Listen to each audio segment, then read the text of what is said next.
السلام علیکم۔ رسول اللہ صلی اللہ علیہ وسلم نے فرمایا، 3 شخص کہیں باہر جا رہے تھے کہ اچانک بارش ہونے لگی۔ انہوں نے ایک پہاڑ کے غار میں جا کر پناہ لی۔ اتفاق سے پہاڑ کی ایک چٹان اوپر سے لڑکی اور اس غار کے منہ کو بند کر دیا جس میں یہ تینوں پناہ لیے ہوئے تھے۔ اب ایک نے دوسرے سے کہا کہ اپنے اچھے عمل کا جو تم نے کبھی کیے ہوں نام لے کر اللہ سے دعا کرو۔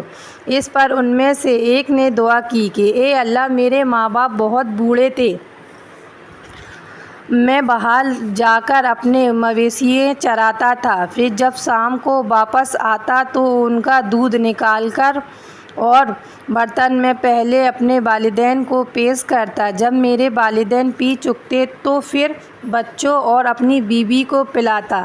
اتفاق سے ایک رات واپسی میں دیر ہو گئی اور جب میں گھر لوٹا تو والدین سو چکے تھے۔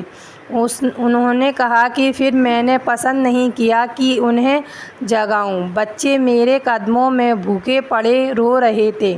میں بار بار دودھ کا پیالہ لیے ہوئے والدین کے سامنے اسی طرح کھڑا رہا جہاں تک کہ صبح ہو گئی۔ اے اللہ، اگر تیرے نزدیک بھی میں نے یہ کام صرف تیری رضا حاصل کرنے کے لیے کیا تھا تو ہمارے لیے اس چٹان کو ہٹا کر اتنا راستہ تو بنا دے کہ ہم آسمان کو دیکھ سکیں۔ حضرت صلی اللہ علیہ وسلم نے فرمایا، چنانچہ وہ پتھر کچھ ہٹ گیا۔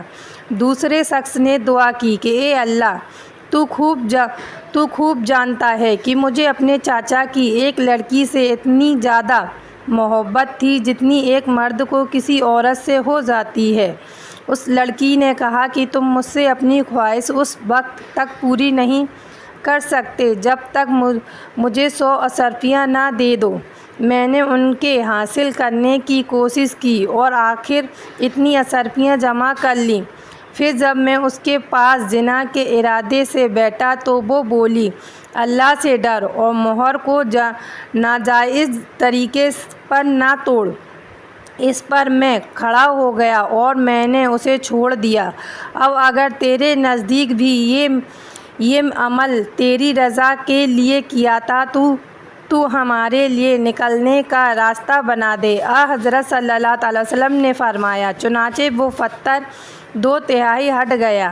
تیسرے شخص نے دعا کی، اے اللہ، تو جانتا ہے کہ میں نے ایک مزدور سے ایک فراخ زاور پر کام کرایا تھا۔ جب میں نے اس کی مزدوری اسے دی تو اس نے لینے سے انکار کر دیا۔ میں نے اس زاور کو لے کر بو دیا۔ کھیتی جب کاٹی تو اس میں اتنی زاور پیدا ہوئی کہ اس میں سے میں نے ایک بیل اور ایک چرواہا خرید لیا۔ کچھ عرصے بعد پھر اس نے آ کر مزدوری مانگی کہ اے اللہ کے بندے، مجھے میرا حق دے دے۔ میں نے کہا کہ اس بیل اور اس کے چرواہے کے پاس جاؤ کہ یہ تمہارے ہی ملک ہے۔ اس نے کہا کہ مجھ سے مذاق کرتے ہو؟ میں نے کہا، میں مذاق نہیں کرتا، واقعی یہ تمہارا ہی حق ہے۔ تو اے اللہ، اگر تیرے نزدیک یہ کام میں نے صرف تیری ہی رضا کے لیے کیا تھا تو یہاں ہمارے لیے اس چٹان کو ہٹا کر راستہ بنا دے۔ چنانچہ وہ غار پورا کھل گیا اور وہ تینوں باہر آ گئے۔